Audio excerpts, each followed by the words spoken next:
Muito bem, então nós vamos dar sequência agora à nossa série que nós estamos fazendo, né, do Sahasrara Chakra. Deixa eu só informar as pessoas que estão na sala, os buscadores da sala, que é a Daniela Carvalho, o professor Harduin, a Luciana Matos, o professor Luiz, a Márcia, a Regina, a Nancy e a Tulasi Puja e eu. Muito bem, são 5 horas e 45 minutos. Nós vamos falar aí aproximadamente 30 minutos do Sahasrara Chakra. Eu já dei algumas explicações sobre o significado da palavra do Sahasrara Chakra. Esse chakra, ele na verdade, ele é uma transição. O que a gente poderia falar dele como sendo uma metáfora para facilitar o entendimento dele em linguagens modernas na astronomia seria o equivalente de um buraco de minhoca. Tá? Não sei se vocês já ouviram falar nesse termo, buraco de minhoca. É um termo que foi criado pelo professor Einstein para explicar os buracos negros, que talvez eles fossem dobras no tempo, passagens no tempo, né? É uma teoria de que possivelmente alguém entrando num buraco negro sairia num universo paralelo, né? Isso é a teoria dos buracos de minhoca. Ou então dobraria o tempo, furaria os espaços e chegaria numa região distante do universo. Ok. Tudo bem. No nosso caso aqui, o Sahasrara Chakra, ele sim tem essa função de ser uma dobra no tempo. Esse chakra, ele é regido ou ele é administrado por um princípio conhecido como Ketu. Ketu. Ketu, dentro dentro da nomenclatura, que é o sistema de astrologia, o sistema de Jyotishan, ele é representado, o Ketu, né? Ele significa o eclipse solar. O eclipse solar. Normalmente o eclipse, ele não é entendido dentro dos Vedas como sendo auspicioso, porque teoricamente o eclipse, ele é a escuridão que cobre a luz do ponto de vista do nosso processo de experiência kármica. Então ele seria aquele momento em que os pacotes kármicos escuros estariam sendo disponibilizados, ou seja, liberados. Portanto, o eclipse seria o início de um processo de experiências kármicas inauspiciosas. E para se evitar essa inauspiciosidade kármica, os sábios sugerem que as pessoas, então, nesses momentos, observem umas restrições, como, por exemplo, não ter relacionamentos para não gerar filhos, não se alimentar nos determinados horários do dia, durante o momento do ápice do eclipse, que é quando se dá o eclipse propriamente dito, porque na verdade o dia todo é um eclipse. Tá? No dia de eclipse, o dia inteiro é um eclipse. Começa no nascer do sol, esse dia está em estado de eclipse. É como uma mulher, por exemplo, quando vai entrar no período menstrual. Então, já logo no início do dia, ela já começa a sentir os sintomas do seu momento. E quando acontece a menstruação propriamente dita, é quando ela fica eclipsada.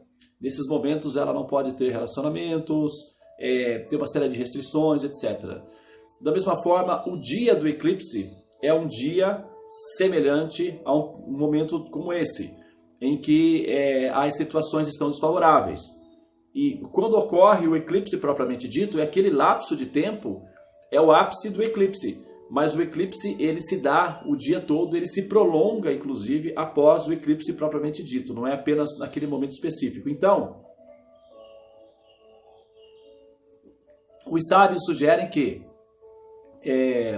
as pessoas, durante esse dia, observem certas restrições, certos protocolos de segurança, como, por exemplo, entoar mantras, observar jejum, não ter relacionamentos sexuais para não vir filhos com características do eclipse e etc.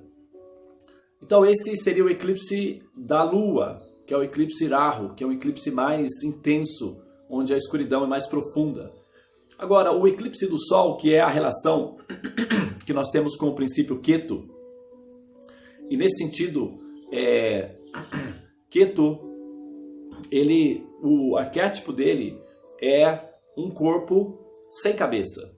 Tá? É um corpo sem cabeça. Então, o que significa? Que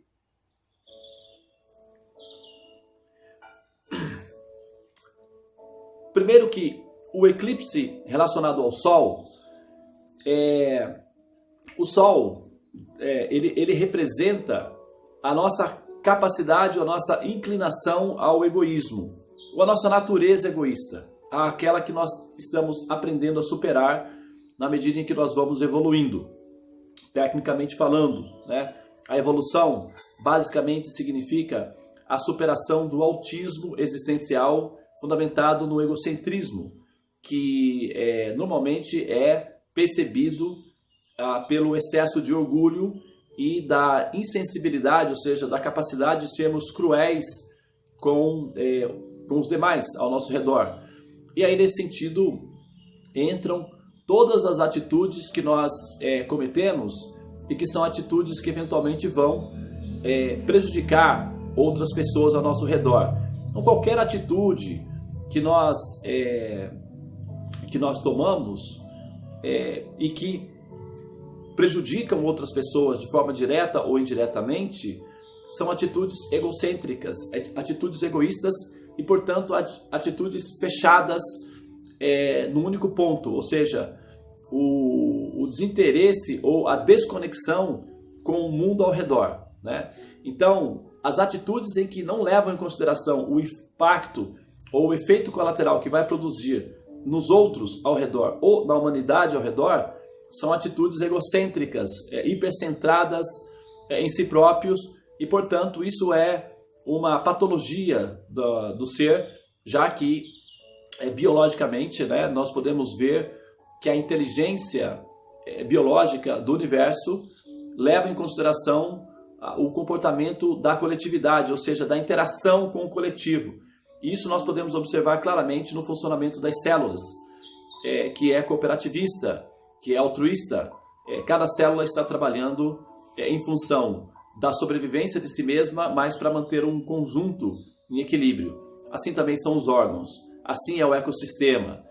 E nós podemos observar claramente que essa inteligência proativa altruísta, ela é profusa, ela é predominante, ela é absolutamente proativa e determinante, ou seja, todo o processo culmina nesse ponto que é o ponto do altruísmo. Então, o estado altruísta de ser é o estado inteligente, o estado mais harmônico com o princípio inteligente do universo. E o egoísmo,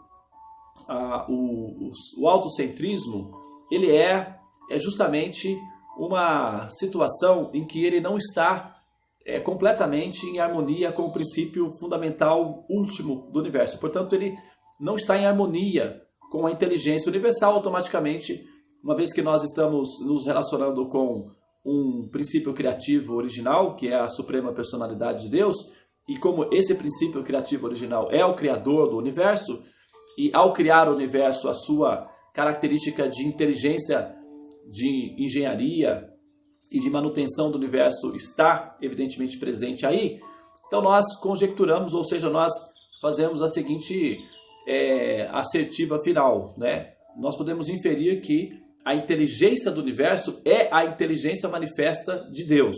E isso é uma conclusão final, é uma definição da inteligência de Deus. E o egoísmo, ele vai, de certa forma, não de encontro exatamente, mas ele é uma fase inferior desse processo de autoconhecimento, de autorrealização. O símbolo para o Sol é um círculo, né, com um ponto no centro, o que significa centrismo, né? Então o Sol, ele representa os aspectos ligados ao poder. Por exemplo, quando eu quero saber como uma pessoa exercita o seu egoísmo, como uma pessoa exercita a sua capacidade de fazer outros sofrerem, como uma pessoa pode ser tirânica, aí eu só preciso olhar a posição do Sol. Onde o Sol está, vai ser onde vai estar essas características. Agora, é possível que o jogador, que é a alma condicionada, tendo superado as características inferiores desse processo, tenha dominado esse princípio de poder e tenha transformado essa característica tirânica em uma característica soberânica, né? Se é que a gente pode chamar assim. Mas esse princípio, que é o princípio do poder, ele pode se apresentar de forma tirana ou de forma soberana, né? Um rei, por exemplo, que representa o poder, ele pode ser um tirano ou ele pode ser um soberano. O tirano normalmente é um egoísta, normalmente psicopata e assassino, e perigoso, e amedrontador, e temível. É um tirano. O soberano, ele normalmente é querido pelo público, ele é assim protegido dos cidadãos, bem-vindo pelos cidadãos, e ao mesmo tempo o comportamento do soberano é maternal. Ele está preocupado em proteger os seus filhos, que são os seus súditos, e para isso ele está disposto, inclusive, a sacrificar-se a si próprio. E uma demonstração disso, uma demonstração moderna desse princípio foi a Rainha Elizabeth. Por isso que ela é tão querida pelos britânicos, porque na época da Segunda Guerra Mundial, todas as crianças foram tiradas de Londres, mandadas para o interior para serem protegidas, e ela decidiu ficar em Londres. Então, quando a força militar britânica quis impor a ela a sanção de que ela não poderia ficar em Londres, ela então se posicionou e disse que ela ficaria em Londres porque não faria nenhum sentido para ela, sendo a mãe de todos os cidadãos, deixar os seus filhos morrerem e ela ficar à distância, que ela preferiria ficar com os filhos e morrer junto com eles do que abandoná-los nesse momento. E nesse instante ela ficou consolidada como sendo a rainha mais querida na história do Império Britânico e a mãe dos britânicos. Tanto é que eles são simplesmente encantados com a Rainha Elizabeth, né? Por conta dessa atitude maternal, heróica dela. E era uma jovenzinha na época, mas ela se consolidou como uma soberana, né? Eu estou só dando um paralelo aí para você ter uma ideia de qual é o contexto, né? Então, o princípio do poder, ele pode se manifestar de forma tirânica quando ele é inferior e soberana quando ele está no estado amadurecido, estado desenvolvido, que é o seu aspecto superior. O Sol, que dentro da estrutura, porque os planetas, cada chakra tem uma relação com um ou dois planetas, né, que representam que seriam como botões que a gente toca para ver como é que está funcionando aquele chakra, né? E o Sol, na relação com o Manipura Chakra, que é o egoísmo, né, o egocentrismo, quando ele é transformado, porque o Sol ele é fogo, ele é o elemento fogo, e ele fica meio que na base dos chakras, né? Então, quando ele é transformado, ele é superado, ele é superiorizado, ele é purificado, esse princípio de poder, ele se transforma no princípio de compaixão, que é justamente o combustível que nos empurra para fora do Ajna Chakra para chegar até o Sahasrara Chakra, porque o Sahasrara Chakra ele fica fora do compêndio de chakras interligados por fios. O Sahasrara Chakra ele é o equivalente de um sistema de Wi-Fi, já uma tecnologia de futuro. Tecnologia primitiva usa fios, tecnologia de futuro não tem fios. Por isso que os corpos humanos são tecnologia inferior, está cheio de fios, são as veias. Corpos divinos ou corpos de devas são superiores, não possuem fios, não possuem veias. São corpos livres de veias, né? Não tem circulação sanguínea nos corpos. Então, o Sahasrara Chakra é uma tecnologia de futuro e é preciso de um salto tecnológico para se alcançar esse nível de tecnologia, numa metáfora que eu estou utilizando. Então, para se alcançar o Sahasrara Chakra, é preciso de um combustível que permita dar esse salto. E esse combustível, a base desse combustível é a compaixão, é o princípio do soberano, aquele que está predisposto a sacrificar-se a si mesmo pelo bem-estar dos demais, que é o princípio do sacrifício de Jesus, de Madre Teresa, de São Francisco, de Prabhupada, e enfim, de tantos outros heróis espirituais que nós já temos conhecimentos na humanidade, como o Dalai Lama, o próprio Gandhi, o Martin Luther King, a Irmã Dulce, etc. Então, o Sol, ao representar esse princípio de egocentrismo, ele tem um aspecto interno dele, que é um aspecto purificado, transcendido. E ele pode ser visto tanto como pai, a princípio, numa lente mais densa, numa lente menos refinada, ele é apresentado como princípio pai. O Sol é o pai, seria o pai, o rei. Às vezes as pessoas mencionam o astro-rei, se referindo ao Sol, como sendo o astro-rei. Na cultura védica, o Sol está relacionado aos kshatriyas, que são os guerreiros, os administradores, os chefes militares, os militares de modo geral. O aspecto primeiro, ou aspecto externo do Sol, ele se apresenta então como sendo o princípio de poder, representado pelo pai, pelo rei, é o poder, as leis centrais, o governo, o poder. Num aspecto interno, quando ele é purificado, aí ele se manifesta como a mãe. Então, se a gente observar, por exemplo, o Sol e o sistema solar, nós vamos ver um rei com os seus súditos girando ao redor, que são os planetas. Ou então, numa característica mais sublime, mais transcendida dele, nós podemos vê-lo como uma mãe circulada dos seus filhinhos no jardim. E como o Sol gera os planetas a partir dele, nós podemos entender como uma mãe que gera seus filhotinhos. E os filhinhos ficam girando ao redor da mamãe, dentro do jardim, sob os cuidados da mamãe. Então, são duas coisas ligadas, unidas entre si e paradoxalmente distintas entre si. A Achintya Bheda Abheda Tattva, simultaneamente uma coisa e outra ao mesmo tempo. Por um lado, é um rei, e aí pode ser um tirano ou soberano, e quando se torna um soberano, manifesta-se o aspecto maternal. Então, já temos uma mãe carinhosa, caprichosa e cuidadosa e dedicada aos seus filhotinhos. E essa é a característica superior do egoísmo, que é quando se transforma em altruísmo, como o Raul Seixas mencionou certa vez, eu sou tão egoísta, mas tão egoísta, que o auge do meu egoísmo é querer ajudar. Então, quando a pessoa chega ao ponto, quando ela explora ao máximo o egocentrismo e o egoísmo, isso satura o ser, produz insatisfação, frustrações, produz sofrimentos, como consequência, e o caminho para a cura desse sofrimento, dessa angústia interna, é justamente o caminho reverso, que é o altruísmo.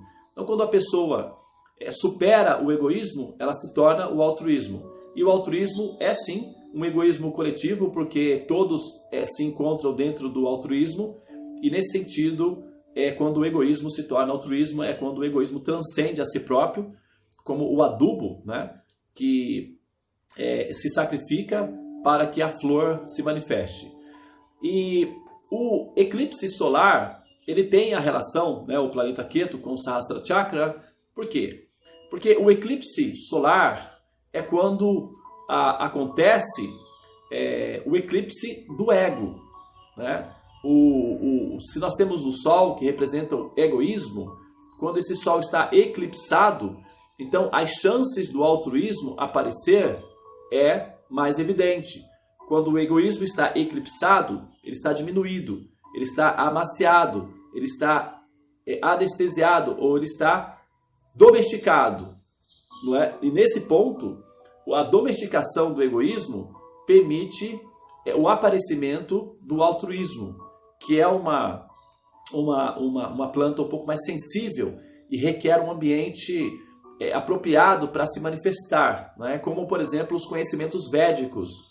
Esses conhecimentos védicos que nós estamos compartilhando nesse momento, ele não é possível de ser compartilhado numa civilização com excesso de comportamento ateísta, que é guerras, conflitos e violência. A violência é uma demonstração autoevidente do ateísmo. E, nesse sentido, o conhecimento védico permaneceu em estado de stand-by ou um estado de congelado, pode-se dizer assim, represado na Índia por muitos séculos, até que as civilizações saturassem-se da violência e do egoísmo excessivo, que é uma expressão grosseira do ateísmo, para que o conhecimento védico pudesse então se manifestar entre as outras civilizações. Ele foi mantido em confidência ali na Índia por um período histórico, e agora que a humanidade já tem mais ou menos assim uma certa condição de entender o conhecimento védico, ele está se espalhando, ele está florescendo, ele está se ramificando ao redor do mundo, inicialmente através dos processos de yoga e como consequência disso, a metafísica, que é a parte mais sensível, mais delicada desse arbusto, conhecido como conhecimento védico, está começando a dar os seus primeiros brotos e as pessoas estão desenvolvendo certa capacidade de entender a metafísica védica, que requer um ambiente apropriado, requer um ambiente bastante sensível e requer uma classe de seres humanos intelectualmente refinados para se ter acesso ou se ter familiaridade com esses conhecimentos. Por isso que nós estamos nos dedicando a divulgar e a espalhar essas sementes, porque o ambiente está relativamente favorável e as plantas podem crescer, germinar, eventualmente encontrar aí jardineiros apropriados capazes de apreciar a raridade, a beleza e o perfume dessa flor de lótus conhecido como o conhecimento védico. Da mesma forma, o altruísmo também depende de umas certas condições para que ele se manifeste, E para que isso aconteça, o egoísmo ou o egocentrismo tem que estar necessariamente eclipsado. Por isso, o Ketu, ou o princípio Ketu, que representa o eclipse solar, que é o eclipse do ego ou o eclipse do egoísmo, também representa o princípio místico, o princípio sagrado, o princípio divino. Então, quando eu quero, por exemplo, saber se uma pessoa tem uma espiritualidade autêntica, ou se ela tem condições de ser um espiritualista proativo, então eu preciso apenas verificar a situação do planeta Ketu dentro do mapa dela, porque o mapa da pessoa é o arquivo da pessoa. E esse arquivo me permite verificar qual é a situação do jogador em si. É como se fosse o boletim, não é? Então, pelo boletim ou pelo currículo do jogador, eu consigo saber quais são as especificações, as qualidades, onde ele tem dificuldade e tal. Então dá para ver mais ou menos o nível do jogador. E com o princípio Ketu é onde nós conseguimos verificar a qualidade transcendente do jogador, a capacidade que esse jogador tem de reciclar todas as funções que são a terapia da experiência da existência em funções proativas equivalentes a combustíveis, que vão permitir com que esse ser eventualmente reconheça a necessidade do salto até o Sahasrara Chakra e tome uma atitude proativa nesse sentido e seja capaz de visualizar o Sahasrara Chakra. Uma vez que ele consegue visualizar o Sahasrara Chakra, então o início dessa transferência pode ser ativado. Isso requer um certo conhecimento, E é exatamente essa a função desse estudo que nós estamos fazendo. Dar condições ao jogador que esteja aí interessado nessa fase da existência, possa ter conhecimento técnico, a princípio, do que significa o Sahasrara Chakra e o que significa isso em termos da experiência prática da vida e como ela pode perceber a si mesma dentro dessas conjecturações aí que nós estamos apresentando, tá? Esses conhecimentos, sempre eu preciso lembrar disso, tá? Embora eu esteja representando esses conhecimentos, embora eu esteja fazendo esse trabalho de formiguinha, de trazer esses conhecimentos da cultura védica, que ficou ali armazenado, represado na Índia, e trazendo para cá, para o Ocidente. Eu não sou o único que faz isso, evidentemente, mas eu estou fazendo isso como parte do meu processo de autorrealização, parte da minha compreensão, da minha responsabilidade em relação ao progresso humano e ao progresso espiritual da humanidade. Esses conhecimentos, eles não são inspiração minha, Eu estou apenas adaptando com linguagem atual, talvez atualizando as metáforas apenas, mas esse conhecimento ele é milenário, ele já está disponível aí há mais de 5, 10 mil anos. Eles foram registrados recentemente na Era Moderna, né? Aí por volta de 5, 6 mil anos atrás, mas eles já existem há milhares de anos, tá? Então, eu não estou falando por mim, quando eu menciono esses termos, eu estou falando, representando o conhecimento védico, que também é administrado e mantido pelos sábios, que são os rishis, né? Almas iluminadas que mantêm o padrão de qualidade desse conhecimento, tá bom? Namastê, Hare Krishna. Se alguém tiver alguma pergunta, algum comentário que queira fazer, o professor Hardwin fez um comentário a respeito de como se escreve o Sahasrara Chakra, né? Esse chakra se escreve assim, Sahasrara, isso, exatamente, é o chakra da coroa, né? Como se costuma falar, chakra da coroa, tá? E esse chakra, ele é regido pelo princípio Ketu. Nós vamos falar mais sobre esse princípio Ketu, para que a gente possa entender um pouco melhor do Sahasrara Chakra aí no decorrer desses dias aí na frente, tá bom? Muito bem. Alguém quer comentar alguma coisa, fazer alguma pergunta?